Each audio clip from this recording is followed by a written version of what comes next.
stay right there. Stay right there. Why can't you people just leave me alone? We brought you some shallots to plant in your garden. I don't want them. They're perennials. They come back every year.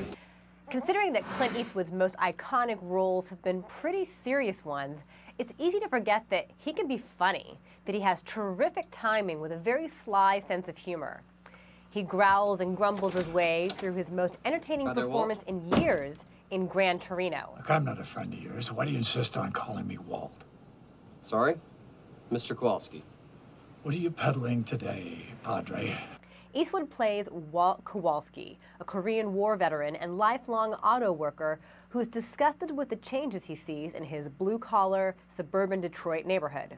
There are unshakable shades of Dirty Harry here, as well as Frankie Dunn, his curmudgeonly character in 2004's $1 Million Baby, his most recent screen appearance.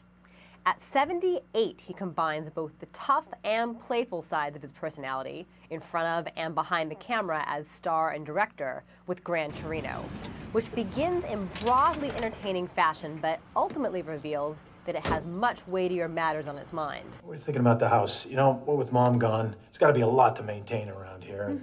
Having just buried his saintly wife, all the retired Walt wants to do is be left alone with his dog, his guns, and his beer.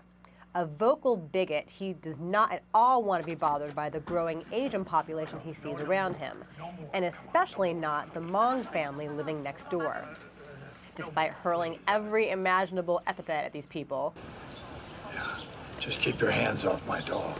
No worries. We only eat cats. and Nick Shank's script is unabashed in its political incorrectness, Walt can't seem to avoid them. Sure, the premise is predictable. You know from the beginning that Walt's contact with his neighbors will ultimately soften him.